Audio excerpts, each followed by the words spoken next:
Il existe dans notre monde des forces inexplicables qui transgressent les lois de la physique. Des phénomènes si étranges que même les scientifiques les plus intelligents n'arrivent pas à les décortiquer. On appelle cette force la magie.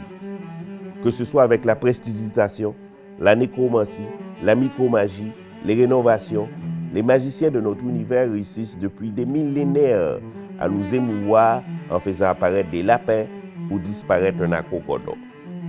Mais quel est le secret de cet art ésotérique? Que se cache-t-il derrière ces rituels mystérieux? Quelle est la différence entre un mage et un sorcier? Beaucoup de questions et bien plus encore. Bienvenue au savoir de la connaissance.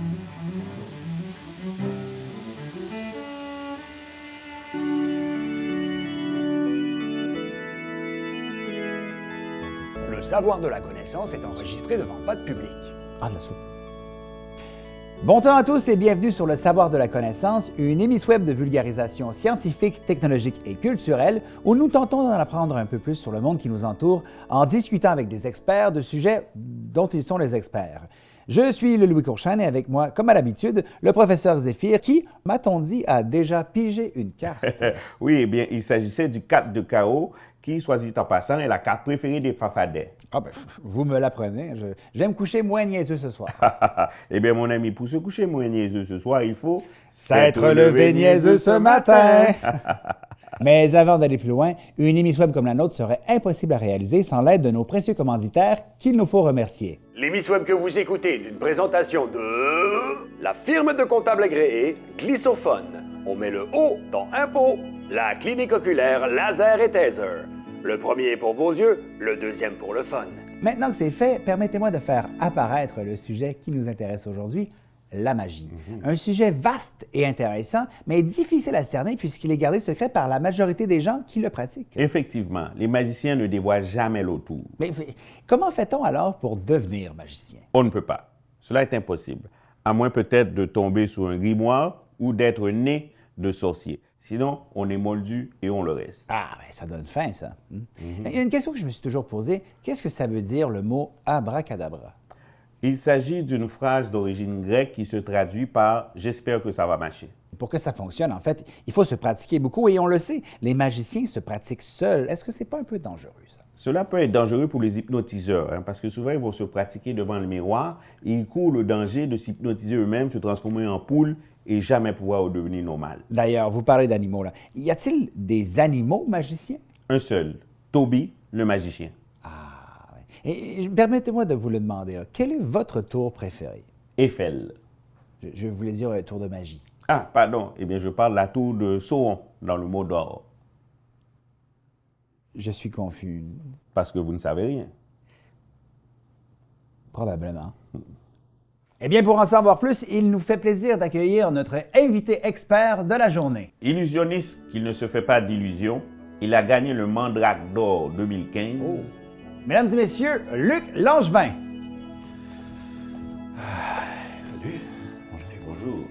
C'est parce que normalement, les gens apparaissent. Ouais, là, je fais ça à longueur de journée. Je me suis dit, une entrevue, je vais rentrer. Alors, j'ai une première question. Est-ce qu'il existe de la bonne ou de la mauvaise magie? On dit qu'il y a la magie blanche, la magie noire. Une magie est-elle meilleure? Y a-t-il du racisme systémique au niveau de la magie? Des grandes questions quand même. D'abord, oui, il y a de la bonne et de la mauvaise magie. Mais ça n'a rien à voir vraiment avec le code d'éthique des magiciens. Si un magicien est mauvais, il va faire de la mauvaise magie, mais au sens de la magie poche, là, ça ne sera pas bon. Il n'y a pas beaucoup de personnes racisées dans le monde de la magie, donc on peut parler de racisme systémique. Je veux parler de mains ici avec vous parce qu'on sait qu'un magicien, comme un guitariste ou un pianiste, accorde une importance particulière à ses mains puisque ce sont elles qui font la majorité du travail. Avez-vous, par exemple, je ne sais pas moi, une assurance clé en main? Non, j'ai déjà regardé pour faire assurer mes mains et j'ai constaté que c'était extrêmement cher. Donc, je me suis dit, je vais vivre dangereusement sans assurance pour mes mains. Ça a failli me jouer des tours. En 2010, j'ai failli rester les deux mains partiellement paralysées. Mais je me rappelle à l'époque, Maître dit que je pourrais continuer ma carrière en faisant des tours de mentalisme ou de la grande illusion, donc des branches de la magie, on a moins besoin de nos mains. Mais sinon, je m'assure qu'elles sont bien hydratées. Puis avant un tournage ou un spectacle important, ça va arriver que je me fais faire une manucure. Ben oui. C'est quand même très coquet, le milieu de la magie. On veut quand même que ça soit beau et propre. Ben oui. Mais je pense qu'être propre, c'est un bon conseil dans la vie en général pour tout le monde, je pense. On l'apprend ici. Donc, quand même, si vous êtes sans assurance pour vos mains, c'est que vous avez quand même beaucoup d'assurance en vous-même. Personnel. Donc, C'est bien dit, ça. et il est souvent courant pour la plupart des mages de voler dans les airs. Mais est-ce possible pour un magicien de léviter? De l'éviter, de ne pas le Oui, faire ça. exact. C'est possible. Ce qui est bien avec la lévitation, c'est que c'est un classique. Et c'est un classique parce que c'est un effet magique qu'on reconnaît, peu importe notre culture, notre âge, on peut ne pas parler la même langue que le magicien et tout de suite comprendre l'effet du tour malgré tout. Donc oui, on peut l'éviter, on peut se priver de ces tours-là. Est-il essentiel pour un magicien d'avoir une baguette? Parce que la baguette magique est souvent présente dans l'imaginaire collectif du magicien, mais parfois le magicien n'a pas de baguette magique. Faut-il une baguette? Non, faut-il pas? Est-ce que la grosseur de la baguette compte? La grosseur. On dit que c'est le mouvement qui est important. En fait, ce qui est important avec la baguette, il faut dire que son utilité, c'est de distraire l'attention. Souvent, les magiciens, on veut cacher quelque chose dans notre main, mais d'avoir notre main fermée comme ça avec l'objet à l'intérieur, c'est louche. Donc, ce qu'on fait souvent, c'est qu'on rajoute une baguette magique. Donc, on a l'air de simplement tenir une baguette magique alors qu'on cache un objet à l'intérieur de la main. Donc, voilà. La baguette, c'est un subterfuge. Oui, mais il faut faire attention comment on l'utilise. Oui. Les subterfuges en général. À travers les années, nous avons connu plusieurs grands magiciens. Et moi, aujourd'hui, j'aimerais vous demander, y a-t-il des magiciens plus forts ou puissants que d'autres? Si on prend la comparaison entre Alain Choquette et Gandalf, qui est le plus fort? Gandalf. Mais Alain Choquette a quand même fait des choses que Gandalf ne pourrait pas faire. Là. Non, c'est sûr. Qui est le plus puissant entre David Copperfield et Dumbledore? Copperfield, mais je pense que Dumbledore est un petit peu plus party animal. Apparemment, Copperfield fait juste boire du lait puis fait pas grand-chose. Et si je prendrais un sorcier plus jeune comme Harry Potter pour le confronter à Mesmer? Bien, il faut dire que Mesmer, c'est pas vraiment un magicien, c'est pas un vrai mage, c'est un faux mage. Là, je parle pas du fromage pour les véganes, les végétariens. Non, c'est un faux mage au sens où il fait pas de magie, il fait de l'hypnose. Okay. Ceci étant dit, je pense que Mesmer pourrait peut-être hypnotiser Harry Potter puis lui faire un peu ce qu'il veut. Donc, j'ai l'impression que même si c'est pas un vrai mage, il pourrait être plus puissant. On parle d'une situation dangereuse ici, là, parce que les doigts collés, c'est le fun, mais après ça, une baguette magique, puis la fin du monde. Là. Harry Potter avec les mains collées. Oh non. Il ne peut plus attraper sa baguette. Ben non, il y a déjà qu'il y a une cicatrice, pauvre petit. Alors, je crois vraiment, on voit que Mesmer est quand même un des plus puissants. Ah, sûrement. Ouais. Et les magiciens vont souvent nous faire des tours de cartes. Donc, les magiciens sont très habiles avec les cartes. Les cartes. Est-ce que les gens ont peur de jouer aux cartes avec vous? Le jeu de cartes est un accessoire fétiche. Et les gens savent qu'on peut les manipuler, qu'on fait un peu ce qu'on veut avec. Donc, souvent, les gens, oui, sont réticents à jouer aux cartes avec nous.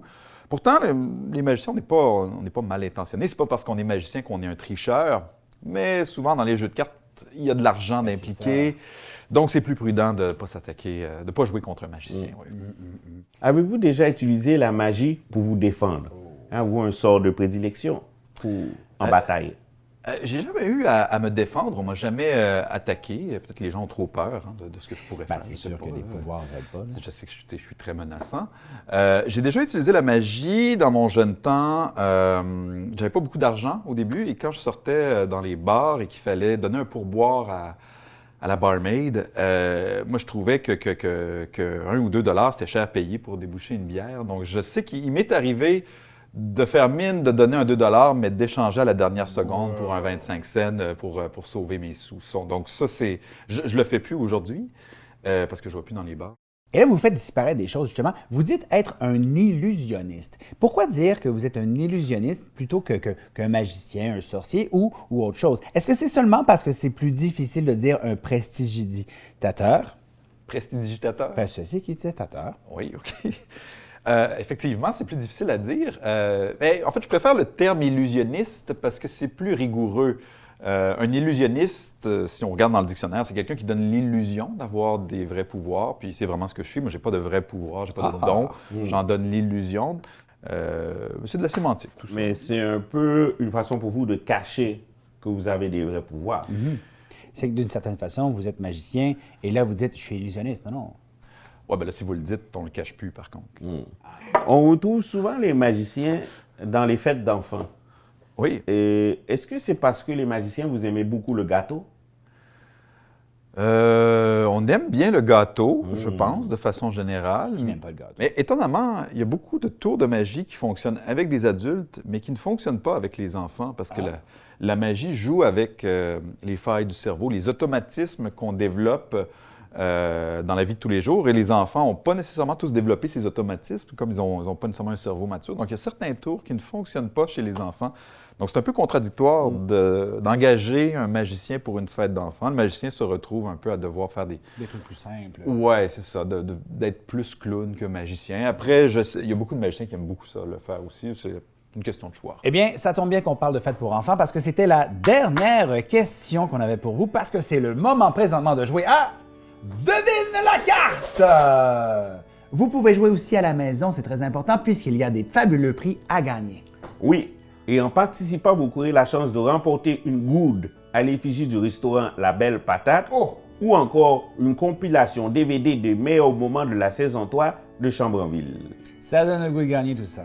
Le jeu est très simple, vous allez voir. Nous allons vous montrer l'endos d'une carte et vous allez devoir deviner qu'est-ce qu'il y a derrière la carte. On commence immédiatement avec une première carte, M. Langevin. OK. C'est une carte bleue. Ben, je parle du dos, là. Oui, le 2. OK. Ben, pour la face, j'ai l'impression que c'est du noir impair. Je dirais le 7 de pique. Le 7 de pique! C'est incroyable, c'est incroyable. Vous avez vraiment un rêve. Bravo! Merci. Bravo! Deuxième carte, M. Langevin. OK. Pas facile. Non, carte rouge de cœur. C'est une figure. Je dirais le valet de cœur. Ah, malheureusement, vous étiez si près, si très près. C'était le cavalier de cœur. Ben, c'est quand même le meilleur ami du valet, ceci dit. Et c'est la seule carte du paquet qui se déplace en L pour les fans de poker dans la salle. Troisième carte. Et c'est pas facile. Non, il y a plusieurs cartes qui me viennent en tête. Je vais miser sur le 3 de carreau. Oh, vous étiez vraiment pas très loin parce que ce sont les règlements du poker. Alors, il y avait quand même plusieurs cartes. Je pense que le 3 de carreau est dedans. Ça vous fait 1-0, le Langevin. Êtes-vous déçu? Oui. Mais pas autant que nous. Ceci dit, nous sommes des bons joueurs et nous allons vous laisser le mot de la fin avec une question importante. Comment fait-on pour scier une femme en deux? Ben oui, ça c'est intéressant. En fait, d'une part, ça prend une boîte, une longue boîte. Alors, qu'avons-nous appris aujourd'hui? Eh bien que la magie, c'est bien plus que vomir un foulard avec sa bouche ou faire disparaître des oiseaux. C'est aussi entrer dans un bar avec les fausses cartes, tuer un dragon ou boire la cervoise avec Mélin. Parce que la magie, c'est l'art du mystique, de l'énigmatique et du mystérieux. Chante avec moi. Le savoir de la connaissance, cultiver son érudition, explorer toutes les sciences, étudier toutes les questions. Ha ha ha, Loft.